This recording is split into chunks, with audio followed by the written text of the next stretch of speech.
everybody. Welcome to Galaxy Brains, where that is not Brock Purdy checking in for his push-button job in Kyle Shanahan's assembly line offense. It's you pushing the button on your Brock Purdy is a fraud tweet the second he so much as makes one bad pass.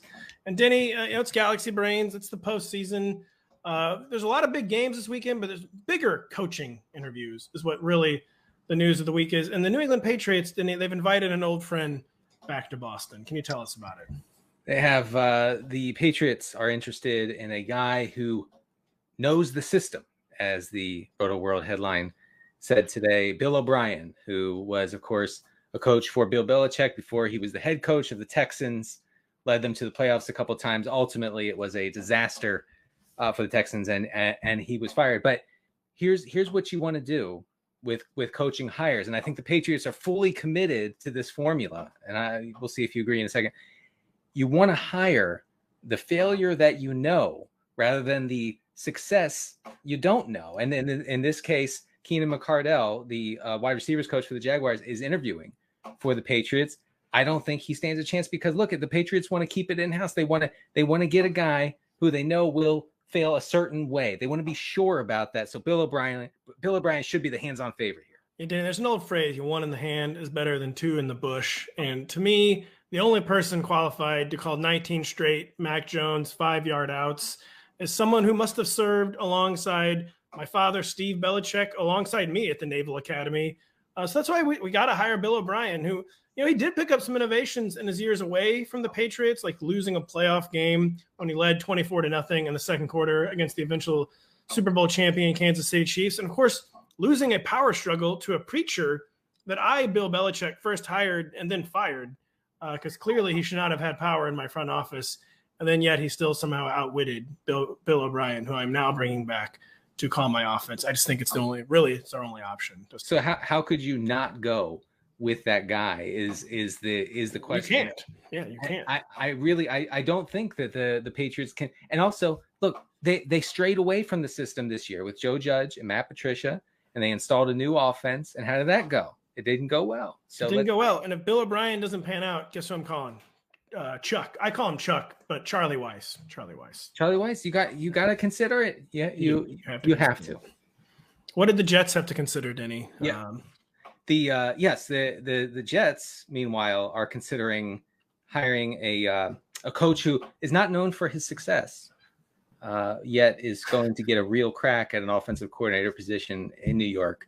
Nathaniel Hackett, who was 3-9 with the Denver Broncos before he was unceremoniously fired. There was no ceremony. We checked into that. You say he's not known for success, Denny, but it's really how you define success. I mean, sure, everybody else was focused on going, quote, 3-9. I wrote 5-12 originally because I, quote, forgot he got fired midway through the season.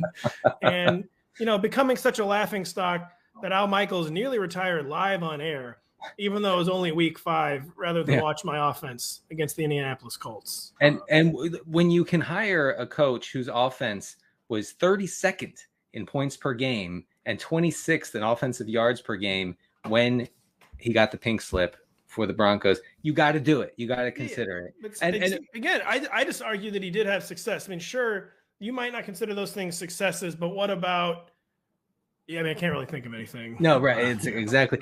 And we could also be in a situation here where the Jets are doing what the Broncos did last year, which is to set the bait for Aaron Rodgers to say, we got your buddy. We got your old buddy Nate is coming to coach here. Would you be interested? Maybe jumping aboard. And that works so well for Denver. Yeah, I was going to say, we ended up with the single worst quarterback contract situation in the history of the league that the Jets have decided to emulate that formula. Let's see how it unfolds this time. Well, and two, Nathaniel Hackett, he may have, quote, lost the locker room in Denver, which you might not think is a success, but I think he's a perfect candidate to come in and replace Mike LaFleur, who on Thursday there were reports that he lost the locker room and all the receivers hated him. And they literally were saying the F word to him. Yes. I can't say that on the show, Denny, because many children watch Galaxy Brains. Millions. But yeah, millions around the world. We're bigger than Bluey. It's simulcast in 19 different languages, Denny. But yeah, I just think it didn't work the first time, but it might work for us. That's all I can say about bringing Nathaniel Hackett to New York. You know, it didn't work last week. What did he? Here's what didn't work. Kicking extra points. Didn't work out for the Cowboys. It didn't matter in the end. I mean, the fact that it didn't matter is actually stunning. It just seems like a very Cowboys thing to lose because you didn't. You know the amount of tweets I had to scuttle when this ended up not mattering at all for the Cowboys? I had 13 drafts ready to go. Only 13. I had at least 19. My interns made 7 memes in the first half, and we had to axe them all. It was really, really sad. But yeah, of course, Brett Maher missed 4 extra points. 2 of them he missed. I have to say this. 2 of them Maher missed so badly that they went into the stands, and the Cowboys were about to have to ask the Bucs for their kicking ball.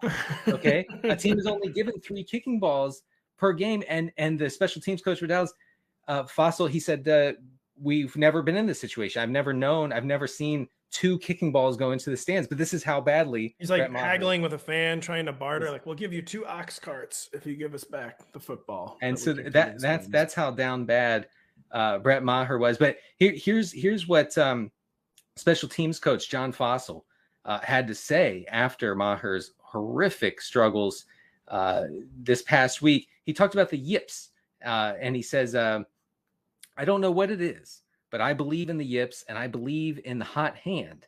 He had a hot hand, let's face it, and he did. He was good. And then the yips happened. So I expect a hot hand coming up against the 49ers. First of all, I want to be clear about something, crystal clear. This is analytics. It is. Okay. Famously, if a guy's bad, he will therefore be good next year. Okay. That's how analytics works. That's always how it's worked. They fought for years to prove that this is how it works. You do poorly and then you do well, or you do well and then you do poorly. This is well known. It's been studied. So thank you. Thank you, Bill James. Thank you, all the innovators, for proving this. But truly, it is a very concerning situation. I think we're one Jerry Jones decision away from Rodrigo Blankenship kicking extra points for the Cowboys this weekend against the Niners. Well, myself and Bones Fossil, as he's known, John Fossil, the Cowboys special teams coordinator, do agree on one thing. Brett Maher does have the yips. That's the only, I believe, the second player in NFL history to miss 4 extra points in a game. The other one was played, it was pre-war years in Chicago and Lake Michigan or something. So he has the yips. And if there's just one place I want my kicker to be working through the yips, it is on live television. And what will be the most viewed broadcast window of the entire season to date against my ancient blood feud rival, the San Francisco 49ers, who are just dying to humiliate me in front of my friends, family, and enemies. I think it's a really, really good place to work through the yips, in my personal opinion. What better place? Yeah, massive pressure.